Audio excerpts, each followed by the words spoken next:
حضرت ذوالقرنین رضی اللہ تعالیٰ عنہ۔ اللہ تعالیٰ نے انہیں زمین میں اقتدار دیا تھا۔ 4 لوگ دنیا میں ایسے ہو چکے ہیں جنہیں اللہ تبارک و تعالیٰ نے پوری دنیا میں اقتدار دیا، ایک وقت میں پوری دنیا کا ایک ہی بادشاہ۔ 2 مسلمان تھے، 2 کافر۔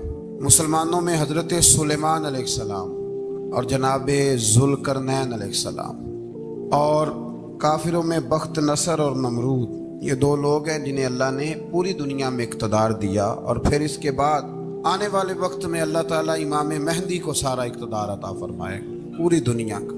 حضرت ذوالقرنین کے بارے میں 2 روایات ہیں، ایک تو یہ ہے کہ وہ نبی تھے اور ایک یہ ہے کہ نہیں وہ ولی تھے، لیکن مجھے حضرت مولا علی شیر خدا رضی اللہ تعالیٰ عنہ کا قول ملا ہے جس میں آپ نے فرمایا کہ نہیں وہ نبی نہیں تھے، تو اس لیے میرا نظریہ یہی ہے کہ وہ اللہ کے ایک نیک بندے تھے۔ اللہ نے انہیں پوری زمین میں اقتدار دیا۔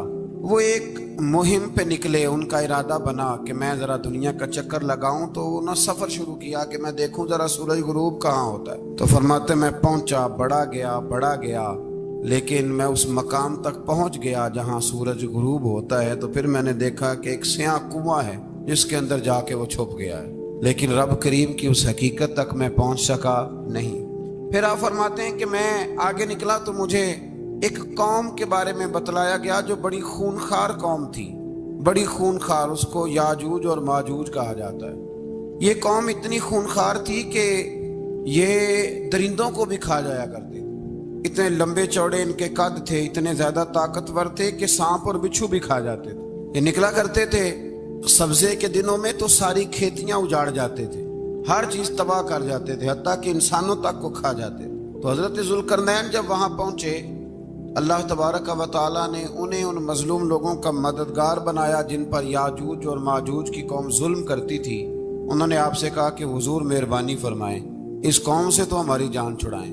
آپ نے فرمایا تم میری مدد کرو۔ انہوں نے کہا حضور کس طرح؟ فرمایا بس جسمانی طور پر میری مدد کرو۔ تو آپ نے پھر وہاں ایک دیوار بنائی، لوہا کاٹ کر، سیسا پگھلا کر، پتھر ڈال کر ایک بڑی موٹی تازی دیوار بنائی، اور اتنی اونچی بنائی، اور پھر اس کے چاروں جانب آگ جلائی تاکہ وہ لوہا اس طرح پگھل جائے کہ وہ دیواروں کے ساتھ چپک جائے، تاکہ کوئی آدمی پیر رکھنا چاہے تو پیر رکھ کے اس پہ چڑھ نہ سکے۔ آپ نے وہ دیوار بنائی۔ اب اس قوم کا حال یہ ہوا کہ وہ اس کے اندر قید ہیں، وہ صبح جب اٹھتے ہیں تو اس کو توڑنا شروع کرتے ہیں، توڑتے رہتے ہیں، تو جب شام ہوتی ہے تو ان میں سے ہر روز ایک شخص کہتا ہے اتنی رہنے دو، باقی کل کریں گے، لیکن جب وہ سویرے اٹھتے ہیں تو اللہ تعالیٰ اس دیوار کو پھر سے مضبوط فرما دیتا ہے۔ نبی کریم علیہ السلام نے فرمایا قرب قیامت میں ایک وقت آئے گا، قیامت کے قریب جا کے ایک ٹائم ایسا آئے گا کہ اس مخلوق میں سے ہی ایک شخص پکارے گا اور پکار کے کہے گا کہ اب سو جاؤ انشاءاللہ۔ اللہ ان کی زبان پہ جاری کہے گا اب سو جاؤ اور سویرے انشاءاللہ یہیں سے شروع کریں گے۔ تو فرمایا وہ چونکہ انشاءاللہ کہیں گے تو پھر اللہ تبارک و تعالی اگلے دن اس دیوار کو وہیں پہ رکھے گا جہاں رات کو انہوں نے اسے چھوڑا تھا۔ اگلے دن وہ توڑیں گے تو دیوار ساری ٹوٹ جائے گی، اور پھر اللہ تبارک و تعالی کا فضل ہوگا تو مسلمان کی طرف وہ بڑھیں گے، وہ قتل و غارت کریں گے، پھر سے وہی درندگی کریں گے، تو پھر حضرت عیسیٰ علیہ السلام ان کے لیے دعا کریں گے۔ تو دعا کا یہ حال ہوگا کہ ان کے وجود پر کچھ ایسی چیزیں برآمد ہوں گی جن کی وجہ سے وہ مر جائیں گے، ختم کر دیے جائیں گے، قیامت کے قریب جا کے وہ دوبارہ آئیں گے۔ اس کے بعد پھر اللہ تبارک و تعالیٰ نے سورہ کہف کی آخری آیات میں 7 سمندر اور ان جیسے اور بھی آ جائیں، فرمایا 7 سمندر ہوں اور ان جیسے اور بھی آ جائیں اور مل کر وہ روشنائی بن جائیں تو میرے رب کے کلمات ختم ہونے سے پہلے سمندر ختم ہو جائیں گے۔ اور آخری آیت میں اللہ تعالیٰ نے فرمایا کہ اے رسول صلی اللہ تعالی علیہ وسلم آپ کہہ دیجئے کہ میں تمہاری طرح ہی ایک بشر ہوں، انا بشر مثلکم، میں بھی تمہاری طرح ایک۔ اب مثلکم کا بہت سارے لوگوں نے ترجمہ اپنی طرح کا کر لیا ہے، حالانکہ حضور صلی اللہ تعالی علیہ وسلم نے فرمایا کہ بشر ہونے میں تمہاری طرح ہوں، رسول ہونے میں تمہاری طرح نہیں، اللہ کا حبیب ہونے میں تمہاری طرح۔ اور وہ یہ جو میں کہہ رہا ہوں نا نہیں، تو یہ صحیح بخاری کے لفظ ہیں، حضور نے فرمایا ایکم مثلی، کون ہے تم میں جو میری طرح ہو؟ اور تو اپنے رسول کے بارے میں یہ کہے کہ بکریاں چرا رہے تھے تو معاذ اللہ انہیں پتہ ہی نہیں تھا کہ میں نبی بن جاؤں گا، ایسی کوئی بات نہیں۔ اعلیٰ حضرت فرماتے ہیں اللہ اللہ وہ بچپنے کی پھبن، یعنی بچپن میں بھی رنگ ڈھنگ نرالے تھے میرے رسول کے۔ اللہ اللہ وہ بچپنے کی پھبن، اس خدا بھاتی صورت پہ لاکھوں سلام، اس خدا بھاتی صورت پہ۔ اور مرحوم اعظم چشتی نے بھی ایک جملہ بڑا خوبصورت کہا، اس نے کہا تیری حیات پاک کا ہر لمحہ پیغمبر لگے۔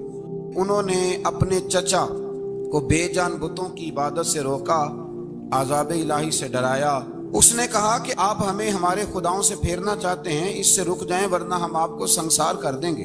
ابراہیم علیہ السلام نے کہا کہ میں آپ کے لیے اپنے رب سے استغفار کرتا رہوں گا، وہ مجھ پر بہت مہربان ہے۔ تو اللہ تبارک و تعالیٰ نے انہیں اسحاق علیہ السلام بیٹے اور یعقوب علیہ السلام پوتے کی بشارت دی، اور یہ بھی فرمایا کہ یہ دونوں نبی بھی ہوں گے۔ پھر آیت نمبر 51 سے لے کر 58 تک مختلف انبیاء کا ذکر ہے۔ اللہ تعالیٰ نے اس میں فرمایا کہ حضرت موسیٰ کو برگزیدہ رسول، نبی اور اللہ کا رازدار کہا گیا، اور حضرت ہارون کی نبوت کا بیان بھی ہوا، اور حضرت اسماعیل کو وعدے کے سچے، نماز اور زکوٰۃ کا حکم دینے والے رسول اور نبی اور اللہ کا پسندیدہ قرار دیا گیا۔ ادریس علیہ السلام کو صدیق نبی قرار دیتے ہوئے فرمایا کہ ہم نے ان کو بلند جگہ پہ بٹھایا ہے۔ کہاں ہے ادریس علیہ السلام؟ چوتھے آسمان میں بھی، اور جنت کا قول بھی ہے۔ دو روایتیں ان کے بارے میں ملتی ہیں، ایک تو یہ ہے کہ وہ حضرت ملک الموت سے ایک دفعہ کہنے لگے تو میرا یار نہیں بن جاتا، اللہ ہی بھلا کرے۔ حضرت اسرائیل کو کہنے لگے دوست بن جو، بن جاتے ہیں، دوستی ہو گئی۔ فرمانے لگے یار موت کا ذائقہ کیسے چکھاتا ہے؟ کہنے لگا میں آپ کو چکھا دیتا ہوں۔ آپ کو موت کا ذائقہ چکھایا اور دوبارہ پھر روح ڈال دی، آپ اٹھ کے بیٹھ گئے۔ کہنے لگے دوزخ تو دکھا، نے وہ بھی دکھا دی۔ فرمایا جنت تو دکھا، جنت بھی دکھائی۔ تو کہنے لگا واپس چلیں، فرمانے لگے اب تو نہیں جانا۔ کیوں؟ فرمایا رب فرماتا ہے ہم فیہا خالدون، جو جنت میں آئے گا یہیں رہے گا۔ میں کہا جناب وہ تو پہلے موت کا ذائقہ چکھنا ہے، پل صراط جو دوزخ کے اوپر ہے وہاں سے گزرنا ہے۔ تو آپ فرمانے لگے یہ دونوں کام میں کر چکا ہوں اور تو نہیں کرائے ہیں، لہذا میں آ گیا ہوں تو میں نے یہیں پہ رہنا ہے۔ اب حضرت ملک الموت علیہ السلام نے عرض کی مالک یہ تیرا بندہ، فرمایا تیری دوست بھی اس کے ساتھ لگی تھی تو میری توفیق سے ہی لگی تھی، اور یہ یہاں تک آئے بھی میری توفیق سے ہی ہے، میرا ارادہ بن گیا انہیں یہاں رکھنے کا۔ میری طلب بھی تو تیرے کرم کا صدقہ ہے، میری طلب بھی تو تیرے کرم کا صدقہ ہے۔ یہ پاؤں اٹھتے نہیں بلکہ یہ اٹھائے جاتے ہیں، تو یہ بھی تو اس کا کرم ہوتا ہے نا کہ وہ کس طرح کر کے کسی کو نوازتا ہے۔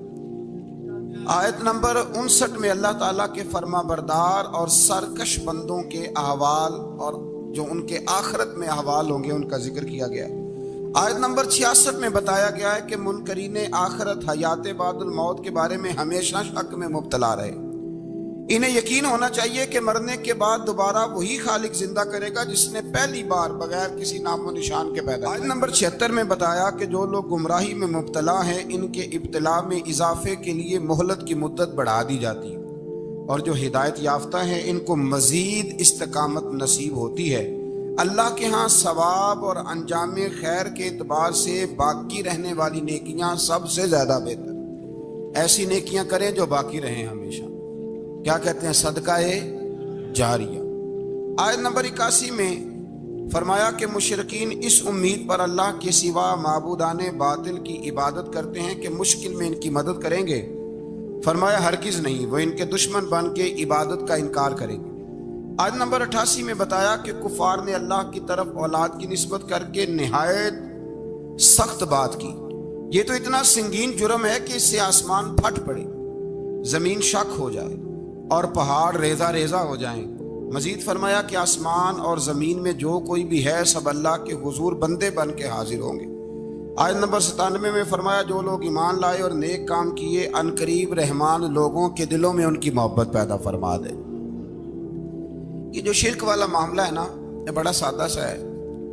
کچھ لوگ آج نئے فلسفی اٹھے ہیں تو وہ کچھ عجیب و غریب سی باتیں دہریوں جیسی کرنے لگے ہیں، اور بعض مضامین ہم دیکھتے ہیں تازے جو چھپتے ہیں ان کے اندر بھی وہ اشارتاً کنایاتاً مذہب کی بنیاد پر تقسیم نہیں ہونی چاہیے، انسان بحیثیت انسان قابل تکریم ہے۔ تو ایک بات سمجھ لیں کہ جو مکان کی رجسٹری آپ کے نام ہے اگر کوئی اور دعویٰ کرے اس کا تو آپ کو برداشت ہے؟ یہ ہو نہیں نہ سکتا میاں۔ ملک میں وزیر کئی ہو سکتے ہیں پر وزیر اعظم ایک ہوتا ہے، اس کو سمجھ لیں۔ تو جب اللہ کی توحید میں کو کسی کو شریک ٹھہراتا ہے تو وہ بہت بڑا جرم کرتا ہے، وہ بہت بڑا جرم کرتا ہے۔ یوں سمجھ لیں کہ جیسے آپ کی 5 مرلے کی زمین پہ کوئی آ کے قبضہ کرے، اسے مار دینے کو دل کرتا ہے۔ اس لیے یہ ساری زمین رب کریم کی ہے، آسمان و زمین کا خالق اور مالک۔ تو شرک ناپسندیدہ بات، ناپسندیدہ۔ سورہ طٰہٰ شروع ہوتی ہے۔ اس سورہ طٰہٰ میں نبی پاک صلی اللہ تعالی علیہ وسلم کو رب کریم نے فرمایا کہ محبوب قرآن اس لیے نازل نہیں کیا تھا کہ آپ مشقت میں پڑ جائیں۔ نبی کریم لمبی لمبی نمازیں پڑھتے تھے، لمبی لمبی۔ تو قرآن مجید نے کہا طٰہٰ ما انزلنا علیک القرآن لتشقیٰ، محبوب قرآن اس لیے نازل نہیں کیا کہ آپ مشقت میں پڑ جائیں۔ حضور لوگوں کو بڑی جد و جہد کے ساتھ دین کی طرف بلاتے تھے، تو کہا محبوب قرآن اس لیے نازل نہیں کیا تھا کہ آپ مشقت میں پڑ جائیں، آپ تو مشقت کرنے لگ گئے۔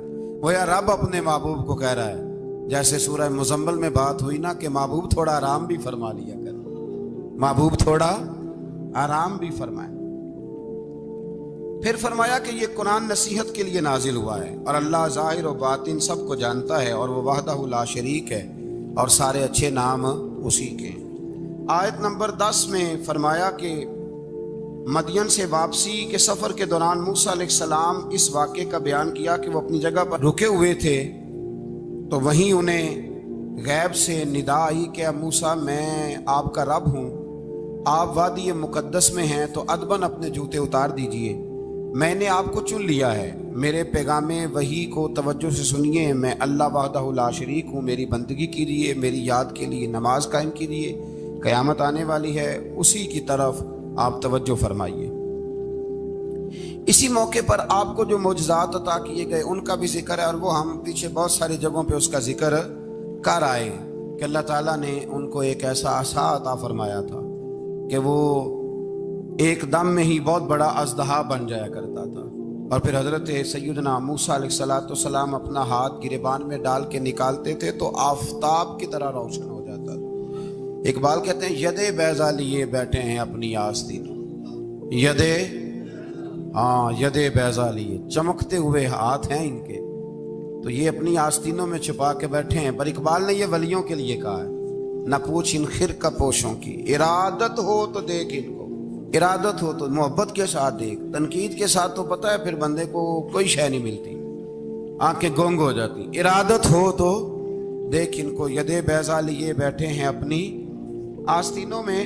پھر اللہ تعالیٰ نے نا حضرت موسیٰ علیہ السلام کو حکم دیا تھا کہ فرعون کو دعوت دیں، تو حضرت موسیٰ نے دعا مانگی جو آیت نمبر 25 اور 28 میں موجود ہے، رب اشرح لی صدری ویسر لی امری واحلل عقدۃ من لسانی یفقہوا قولی، اے میرے رب میرے لیے میرا سینہ کھول دے، میرے لیے میرا کام آسان کر دے، میری زبان کی گرہ کھول دے تاکہ وہ لوگ میری بات کو سمجھ سکیں۔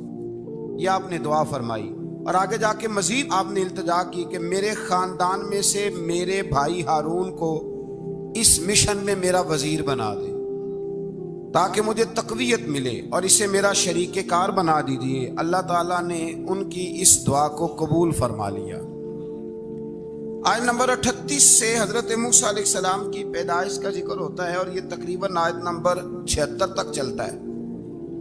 واقعہ آپ نے پہلے بھی سنا ہوا ہے، اپنے لفظوں میں میں بھی عرض کیے دیتا ہوں۔ فرعون کو اس نے وہ خواب دیکھ لیا تھا کہ ایک ستارہ اٹھے گا اور پھر وہ گرے گا تو میری ساری سلطنت کو تباہ کر دے گا۔ نجومیوں سے اس نے پوچھ لیا، اس نے کہا کہ ایک بچہ پیدا ہوگا جو تیری سلطنت کو تباہ کرے گا۔ چاہیے تو یہ تھا کہ وہ توبہ کرتا، لیکن اس نے کیا کیا کہ اس نے بچوں کو قتل کرانا شروع کیا۔ یذبحون ابناءکم، ذبح کرا دیتا تھا تمہارے بیٹوں کو، اور بچیوں کو وہ زندہ رکھتا تھا۔ اللہ تبارک و تعالیٰ کی قدرت دیکھیے، رب بڑا ہی کریم ہے۔ آپ یقین کریں مولا کے دینے کے انوکھے ہی انداز ہیں۔ یعنی حضرت موسیٰ کوہ طور کے پاس آگ لینے جائیں تو اللہ تبارک و تعالیٰ پہلی وہی فرما کے نبی بنا لے۔ بھائی حضرت یوسف کو کنویں میں ڈالے تو رب وہاں سے نکال کے مصر کا حکمران بنا دے۔ وہ بڑا ہی بے نیاز ہے، مولا کے دینے کے انداز بڑے ہی انوکھے ہیں، وہ بڑے انوکھے انداز میں نوازتا ہے۔ تو حضرت موسیٰ جب پیدا ہوئے تو ان کی والدہ نے پتہ کیا کیا، ان کو ایک صندوق میں بند کر کے دریا میں بہا دیا۔ اب دریا میں بہتے جا رہے ہیں تو ماں تھی تو پریشان بھی ہو گئی، ان کی ہمشیرہ کو کہنے لگی ذرا دھیان رکھنا کدھر جاتے ہیں۔ حضرت موسیٰ علیہ السلام دریا میں بہتے بہتے نا فرعون نے نا دریا کے کنارے مکان بنایا ہوا تھا. آپ کو پتہ ہے بادشاہوں کا ذوق ہوتا ہے. آج کل ہمارے جو حکمران ہیں انہوں نے اس کا نام فارم ہاؤس رکھا ہوا ہے, میرا فارم ہاؤس, اور پرانے زمانے میں لوگ ڈیرا کہتے تھے. تو اس نے بھی اس طرح کا فارم ہاؤس بنایا ہوا تھا. وہاں پہ حضرت موسیٰ علیہ السلام تیرتے ہوئے تابوت کے اندر صندوق کے اندر جا رہے ہیں. فرعون اور ان کی بیوی حضرت آسیہ بے اولاد تھیں, بڑی تڑپ تھی بیٹے کی, وہ بھی وہاں کھڑی تھی. صندوق تیرتا ہوا آیا تو فرعون نے کہا کہ جاؤ پکڑ کے لاؤ دیکھو کیا ہے. جب وہ لے کے آئے نا تو آپ کی ہمشیرہ جو نگرانی کر رہی تھی پریشان ہو گئی کہ یہ تو اس کے ہاتھ لگ گئے, یہ تو اب مار ڈالے گا. لیکن جب خوبصورت اور چمکتا ہوا بچہ دیکھا تو بی بی آسیہ کہنے لگی یہ بنی اسرائیل کا ہے ہی نہیں, یہ تو پتہ نہیں کہاں سے بہتا ہوا یہاں آ گیا ہے. تو ایسے ہی چھوڑ, یہ پتہ نہیں کہاں سے رکھ نہ لیں. تو حضرت موسیٰ علیہ السلام وہ کہنے لگا نہیں انہی کے ہیں, موسیٰ علیہ السلام اسی کے ہیں. تو آسیہ کہنے لگی تیرے تو سر پہ نا بس بھوت ہی سوار ہو گیا, ہر وقت وہی لوگ تجھے یاد رہتے ہیں, یہ پتہ نہیں کہاں سے بہ کے آیا. اب رکھ لیا, مان گیا فرعون. آپ فرعون کے گھر میں جو اس لیے بچے مروا رہا تھا کہ میری سلطنت حضرت موسیٰ پیدا نہ ہو جائیں, تو اسی کے گھر میں پرورش پانے لگے, اسی کے گھر میں. اب عورتیں منگائی گئی دودھ پلانے کے لیے, تو حضرت موسیٰ علیہ السلام کسی بی بی کا دودھ نہیں پیتے, تو آپ کی ہمشیرہ نہ وہیں دائیں بائیں گھومتی رہتی. تو کہنے لگی جناب آسیہ سے کہ میں ایک بی بی کو جانتی ہوں, بڑی صاف ستھری ہے, مجھے امید ہے یہ بچہ اس کا دودھ پیے گا. تو فرعون کہنے لگا دوڑ کے لا. تو وہ اپنی والدہ کو لے کے آئیں تو حضرت موسیٰ نے فوراً دودھ پینا شروع کر دیا. فرعون کو پھر تھوڑا شک ہوا. ایک روایت یوں بھی لکھی ہے بعض لوگوں نے کہ فرعون ایک دن اٹھایا ہوا تھا حضرت موسیٰ کی, ابھی تھوڑی سی عمر تھی, تو آپ نے اس کی داڑھی پکڑ کے تو ایک گھونسا دے مارا. جلالی تو شروع سے ہے نا. تو کہنے لگا آسیہ تو مان نہ مان یہ بچہ وہی ہے. تو حضرت بی بی آسیہ کہنے لگی کہ تجھے غلط فہمی ہے, یہ وہ نہیں ہے. اس نے کہا دیکھو نا یہ تو اٹھاتی ہے تو پیار کرتا ہے, اور میرے جب قریب آتا ہے تو اس کے لب و لہجے میں تلخی محسوس کرتا ہوں. اس نے کہا بچوں کو کیا پتا. خیر ایک طرف اس نے کھانے پینے کی چیزیں رکھ دی, ایک طرف انگارے رکھ دیے. وہ بھی حضرت آسیہ کہتی ہیں کہ تجھے سمجھ آئے بچے بچے ہوتے ہیں. حضرت موسیٰ بچے تو تھے پر تھے تو اللہ کے نبی نا, اللہ کے نبی تھے. جب اس نے کہا نا یہ بچے ہیں, تو حضرت موسیٰ علیہ السلام بجائے انگاروں کی طرف جانے کے نبی تھے, وہ سیدھے کھانے پینے والی چیزوں کی طرف بڑھنے لگے. فرعون کہنے لگا آپ بتا. اللہ تعالیٰ نے حضرت جبریل کو بھیجا, انہوں نے کہا ادھر نہیں جانا آپ ادھر جائیے. تو آپ آگ کی طرف گئے اور ایک کوئلہ اٹھا کے زبان پہ رکھ لیا. تو آسیہ کہنے لگی سمجھ آئی, بچے کو کیا پتا کدھر جانا ہے کدھر نہیں جانا.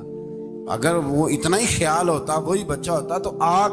اور بعد مفسرین نے لکھا ہے یہ جو حضرت موسیٰ دعا مانگتے تھے نا رب اشرح لی صدری ویسر لی امری, یہ وہ آگ کا انگارہ جب کوئلہ منہ میں رکھا تھا نا تو اس کی وجہ سے زبان میں کچھ لکنت آ گئی.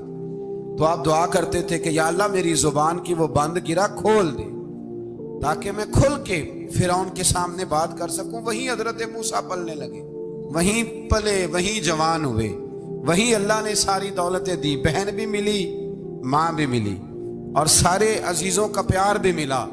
اسی گھر کے اندر اللہ نے پرورش کر کے فرعون کے ظلم سے بنی اسرائیل کو نجات عطا فرمائی. آج نمبر 77 سے موسیٰ علیہ السلام کو حکم ہوا کہ راتوں رات بنی اسرائیل کو لے کے نکل جائیں. انہیں اللہ کی طرف سے یقین دلایا گیا کہ ان کے لیے سمندر میں خشک راستہ نکال لیا جائے گا. فرعون نے ان کا تعاقب کیا اور سمندر میں غرق کر دیے گئے. اس مقام پر اللہ تعالیٰ نے بنی اسرائیل پر اپنے احسانات کا ایک بار پھر ذکر فرمایا. حضرت سعد بن ابی وقاص رضی اللہ تعالیٰ عنہ بھی ایک دن جہاد کے لیے نکلے تو رستے میں سمندر آ گیا. حضرت موسیٰ کی قوم کو نا سمندر نے رستہ دیا تھا. تو جناب سعد بن ابی وقاص سمندر کے کنارے کھڑے ہو کے, اب وہ لوگ پوچھنے لگے حضور کیا کرنا ہے. فرمایا کرنا کیا ہے, ابھی دیکھیں کیا ہوتا ہے. تو فرمانے لگے وہ سمندر و دریا اگر تو حضرت موسیٰ کی نافرمان قوم کو رستہ دیتا ہے تو ہم تو رسول اللہ کے فرما بردار غلام ہیں, ہمیں بھی رستہ دے. تو 12 رستے بن گئے دریا میں سے.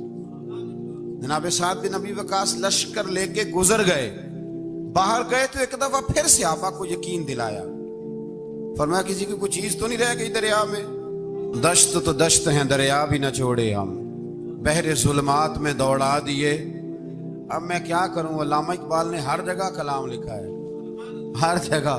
یہ آپ کو پتہ نا ایک صاحب مجھے بھی سمجھا رہے تھے, میں نے جمعے میں بھی وضاحت کی. کہنے لگے آپ اقبال کی بڑی تعریفیں کرتے ہیں۔ میں نے کہا مجبوری ہے، وہ کام ہی تعریفوں والے کرتے ہیں تو ہو جاتی ہیں، کیا کیا جائے، آمدام برسر مطلب۔ تو حضرت سعد بن ابی وقاص نے پوچھا کچھ رہ تو نہیں گیا؟ کہا جناب پیالہ رہ گیا میرا مٹی کا دریا میں۔ تو حضرت سعد بن ابی وقاص کہنے لگے کوئی مسئلہ نہیں، ہم رسول اللہ کے غلام ہیں۔ اور اس پر بڑی دلائل ہیں، وقت نہیں ہے، آگے بڑھنا ہے۔ فرمایا او دریا، ہمارا پیالہ تو واپس کر دے۔ تو ایک لہر آئی تو پیالہ بھی کنارے پہ پھینک گئی۔ تو اللہ تعالیٰ نے حضرت موسیٰ علیہ السلام کو کی قوم کو وہاں سے نجات دی۔ آیت نمبر 85 سے سامری کا ذکر ہے۔ سامری ایک جادوگر تھا۔ جب حضرت موسیٰ علیہ السلام تشریف لے گئے نا کوہ طور پہ، تو اس نے سونے کا ایک بچڑا بنا دیا تھا، اور اس کے منہ میں ایسی تاریں اس نے لگائی تھی کہ جب ہوا چلتی تھی تو وہ تاریں بجتی تھیں، مفسرین نے لکھا ہے۔ تو بنی اسرائیل والوں کو یہ کہتا تھا دیکھو یہ بولتا ہے، تو بڑے کمزور ایمان کے لوگ تھے، اس طرف متوجہ ہو گئے۔ حضرت موسیٰ علیہ السلام واپس آئے تو انہوں نے پوچھا کہ یہ ماجرا کیا ہے؟ تو اس نے کہا کہ میں نے نا حضرت جبریل علیہ السلام کا گھوڑا جب چل رہا تھا تو ان کے پاؤں سے جو مٹی لگ رہی تھی وہ مٹی میں نے تھوڑی اٹھا لی تھی، اور وہ میں نے اس کے منہ میں رکھی ہے، جس کی وجہ سے اس کے منہ سے آواز ہے۔ وہ مٹی کب اٹھائی تھی وہ بھی لکھا ہے مفسرین نے کہ حضرت موسیٰ علیہ السلام نے جب کہا نا بنی اسرائیل والوں کو کہ گھوڑے ڈالو اندر، حالانکہ رستے بن بھی گئے تھے، پھر بھی کہنے لگے ایسا نہ ہو کہ اندر جائیں تو پانی پھر آ جائے۔ تو یہ جاتے نہیں تھے، ڈرتے تھے، کمزور ایمان کے لوگ تھے نا۔ اصل مسئلہ نا اندر کا ہے۔ آپ یقین کریں یہ بڑی باکمال بات ہے۔ میں تو اس نتیجے پہ پہنچا ہوں تھوڑی سی زندگی گزار کے کہ یقین اگر مضبوط ہو نا تو انسان کی زندگی کا ہر کٹھن رستہ آسان ہو جاتا ہے۔ لیکن جن لوگوں کے اندر مسائل بہت زیادہ ہوتے ہیں ان کے لیے بیرونی کوئی کام کرنا بھی بڑا ہی مشکل ہوتا ہے۔ تو یہ لوگ کہنے لگے کیسے اندر جائیں گے تو پھر نہ پانی مل جائے۔ تو حضرت جبریل امین آئے گھوڑی پہ بیٹھے ہوئے، انہوں نے آگے آگے گھوڑی دوڑائی، تو آگے گھوڑی دوڑی تو ان کے گھوڑے خود بخود پیچھے دوڑ پڑے۔ حضرت سیدنا جبریل کی گھوڑی جہاں پیر رکھتی تھی وہاں سے سبزہ اگتا تھا۔ سامری جادوگر تھا، حیرت انگیز چیزوں کو جمع کر لیتا تھا، اس نے وہ جمع کر کے رکھ لی اور بچڑا بنا دیا۔ تو حضرت موسیٰ علیہ السلام نے جب اس سے پوچھا تو اس نے یہ بات بتائی اور کہنے لگا یہ تدبیر مجھے میرے نفس نے سجائی تھی۔ حضرت موسیٰ نے اس سے کہا تو یہاں سے چلا جا، زندگی میں تیرے لیے وحشت کی سزا ہے اور تیری سزا کا وقت آخرت میں مقرر ہے۔ وحشت کا بھی عذاب ہوتا ہے کچھ لوگوں کو وحشت کا عذاب یہ ہوتا ہے، یعنی انسان ہر وقت خوف زدہ رہے۔ آیات بتاتی ہیں کہ اس پر کون سا عذاب ہے، اس پر ایک وحشت طاری رہے۔ اللہ سے دعا مانگیں اللہ تبارک و تعالی ان ساری آزمائشوں سے ہمیں محفوظ فرمائے۔ اسی تسلسل میں پھر قیامت اور سور پھونکے جانے کا ذکر ہے۔ آیت نمبر 105 سے فرمایا کہ لوگ آپ سے پہاڑوں کے متعلق سوال کرتے ہیں، آپ ان سے کہہ دیجئے میرا رب انہیں ریزہ ریزہ کر دے گا اور پوری زمین ہموار میدان کی طرح ہو جائے گی۔ آیت نمبر 109 میں قیامت کی ہولناکیوں کا ذکر ہوا اور فرمایا آج اللہ کی بارگاہ میں کسی کو مجال شفاعت نہیں ہوگی سوائے اس کے جسے وہ اذن شفاعت عطا کرے اور جس کے قول سے وہ راضی ہو۔ آیت نمبر 110 سے اکڑی گردنوں کے حی و قیوم کے سامنے جھکنے، ظالموں کے نامراد ہونے اور مومنین صالحین کے کامیاب ہونے کا ذکر ہے۔ آیت نمبر 114 میں علم میں اضافے کی تعلیم کے لیے دعا ارشاد فرمائی گئی ہے جو بڑی معروف ہے، رب زدنی علما۔ آیت نمبر 115 سے اس بات کا ذکر ہے کہ آدم علیہ السلام جو جنت میں درخت کے قریب چلے گئے تو یہ ان کی بھول اور اجتہادی خطا تھی، اللہ نے خود وضاحت فرما دی، اور انہوں نے قصداً اللہ کے حکم کی نافرمانی نہیں کی۔ آدم علیہ السلام کو جنت میں داخل کر کے بتایا کہ یہاں نہ بھوک لاحق ہوگی، نہ بے لباسی ہوگی، نہ پیاس لگے گی، نہ ہی دھوپ کی تپش محسوس ہوگی، اور یہ کہ آپ اپنے دشمن شیطان کی چالوں سے بچے رہیں گے۔ اس مقام پر قرآن نے اس موضوع کو پھر بیان کیا کہ شیطان نے وسوسہ ڈالا اور مخلص اور ہمدرد کا روپ دھار کر ان کو بہکایا۔ انہوں نے ممنوع درخت سے کھا لیا سو ان کے ستر کھل گئے اور جنت کے پتوں سے اپنے ستر کو ڈھانپنے لگے۔ پھر اللہ نے ان کی توبہ قبول کی اور جنت سے زمین پر بھیج دیا۔ آیت نمبر 124 سے اللہ تعالیٰ نے فرمایا جو ہماری یاد سے غافل رہے گا ہم اس کے لیے معیشت تنگ کر دیں گے۔ وَمَنْ أَعْرَضَ عَنْ ذِكْرِي فَإِنَّ لَهُ مَعِيشَةً ضَنْكًا، جو ہماری یاد سے غافل ہوگا اس کے لیے زندگی اس پر اللہ تبارک و تعالیٰ ہر وقت اپنی یاد کی توفیق عطا فرمائے۔ آیت نمبر 130 سے اللہ تعالیٰ نے ارشاد فرمایا ان کی باتوں پر صبر کیجیے، سورج کے طلوع اور غروب ہونے سے پہلے اپنے رب کی حمد کے ساتھ تسبیح پڑھتے رہیے، اور رات کے بعض اوقات میں اور دن کے حصوں میں بھی تسبیح پڑھتے رہیے، تاکہ آپ کا رب راضی ہو جائے اور آپ بھی راضی ہو جائیں۔ مزید فرمایا کہ اپنے اہل خانہ کو نماز کا حکم دیں اور خود بھی نماز پر قائم رہیں، اور نیک انجام صرف تقوی پر کاربند لوگوں کے لیے۔